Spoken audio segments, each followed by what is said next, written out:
Alrighty, here we go with Seneca Natural Questions 4.3. Bruma, winter, has pluvias, has rain. Lentas, slow and tenuous or thin. Quales, the type, which often is accustomed to intervene or to happen, kind of rain that happens when the pluvia, that's the rain, it's rare and minute, small, and it has an admixture, has a snow mixed into it also. So the type of rain they have has some sort of snow in it.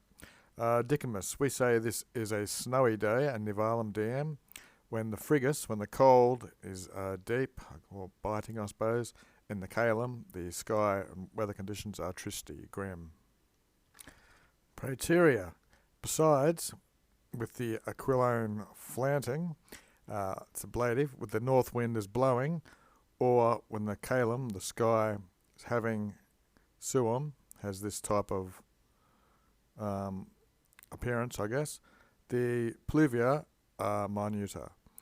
So when you have a north wind, the aquilone blowing, the rain's a bit smaller. When you have imber, that's rain again, it's more improbia, more a wicked type. When you have an austro with a southern wind blowing, in the guttae, the drops are more plenia, more fuller or rounded or bigger.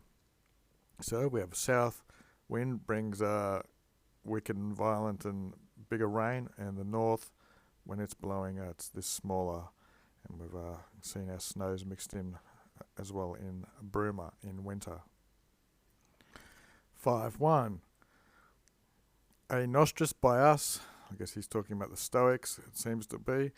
Neither do I dare to speak of the posited rem, the matter which has been opened up before us, because infirm it seems, so he doesn't want to dare speak about it, nor praeterea, nor pass by it, any arguments that are based on infirm or weak basis, as I'm guessing. For what is something of evil, of mala, of bad? What is there that's a bad thing? Take it there, it doesn't really mean much. Also, to write to a dative, to an easygoing judge. So he's saying the guy he's writing to here is the easygoing judge. So what can be bad that are alright to someone who's so easygoing? Or rather, if everything is argued, he's talking about he's not going to pass by, but if you argue everything, we begin to exigere, to drive it or push everything obrusam. This is a noun. It's how you test gold or something to see if it's true. So if we express all arguments to find the truth of it, silentium indicator, it would end up with silence because I guess everything can't be proved. For porca, for few things, few matters, ad modem are fully without adversary, without someone speaking contrary. Even if the cetera, the rest of things win, it's going to tie to litigation here in court. So if you're testing everything, even if you win, you still have to go through a long process of litigation or testing. And here's old Ross, I might make that the daily dictionary. 5.2. Ain't, aunt means they say, vere, guessing that's spring. They say in spring, quicquid, anything which is around Scythia and the Pontus, is that Pontus Euxine, and the Septentrionum plagame. Plagame here is a region, and so northern region, so here's three places, Scythia, Pontus, and the northern regions. These are glaciated and ad strictum, so they're tight with ice, quicquid, whatever there is, and they relax in spring, okay? So they say anything that's glaciated and frozen, it relaxes in spring. For then, tunk, the rivers which are gelated or frozen, they start to flow again. These waters can leave now. And the nivem, the snow, they say, with the infinitive, the snow loosens, which is covering up the mountains of Brutos Montes. It's credible then that this cold spirit, cold air maybe, then fury happens and remixes in with the vernal calo. That's the heavens, the climate. So the springtime weather mixes in with this cold air. 5.3. They also add this, which I'm not expertus in. I haven't tested, nor do I cogito to test. Neither do I intend to experiment. You also, Sensio, I feel or I think, if you want to exquire the truth, if you want to find out the truth, you can experiment on the snow with your slaves from Caris, some place. They say, less the feet algere, less the feet get cold, of those who calcant, who tread down the snow which is firm and fixed and hard, than of those who tread down the snow which is thin and wasting away, labefactam.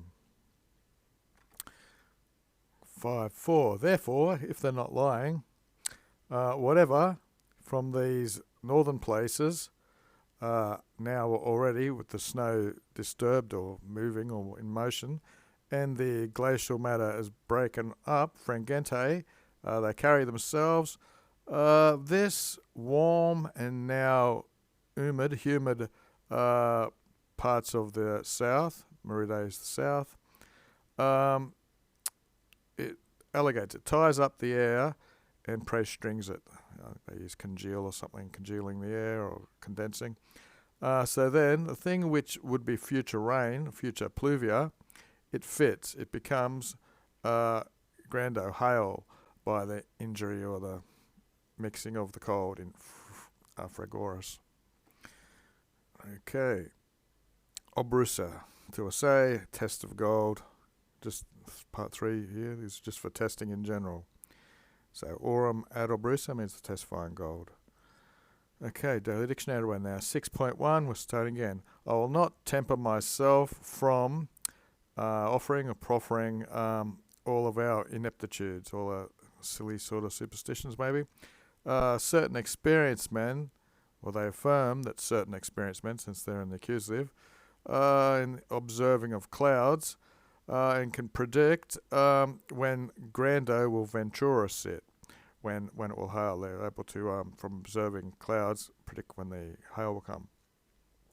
They are able to intelligere hoc, to understand this by use itself, or testing or use itself, when they note the colour of the clouds,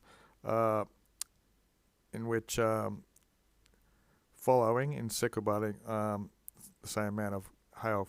So they observe the colour of the clouds, which are followed with the same amount of hail or something like that. 6.2. This is incredible. It must be a proper noun. So at a place called Cleon, Fuisi, they had prepositus placed Casera or fractalos, whatever they are. They're public, so they must be public officers or something. These are speculators, people who watch for coming grandness, coming hail. So these people are positioned there, public expense.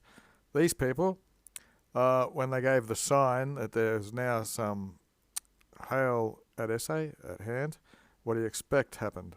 That men would discurrent run to their panulas to get cloaks or to get leather. I guess leather protects from hail.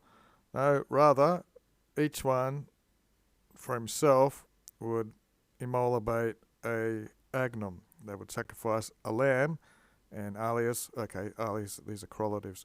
Some would sacrifice a lamb, some would sacrifice a young chicken. Protonus, immediately, illa noobs, these clouds would decline alio to another place, where we have an alias, etc. in English, it means somewhere else. When or after they had gussented, they had tasted something of blood. So the clouds received these sheep and chickens, and they tasted the blood, and then they would go somewhere else. Yep, that sounds very believable. Okay, almost done. 6.3. Are you laughing at this? Rides hoc. except this thing, quod what, you'll laugh more at. Margus means more. If someone, not a lamb nor a chicken, was having, if he didn't have a chicken or a lamb, what was able to be done without a loss, a damno? He would ferret his hand for himself. He would take his own hand, and lest you should think noobs, clouds, avid and cruel, or avaricious and cruel. What would he do? He would pungabat. He would prick his digitum, his finger, well, with an acute graphite, with an acute pencil, and he would lit about with this blood, and he would make sacrifice with his own blood from his finger. Neck minus. Neither less would the hail turn itself from this agello, that's a diminutive for a little field, so a man has had a little farm, no lambs, but it didn't turn itself less than from him in whom orated, who had made a sacrifice with major hostesses, with larger animals.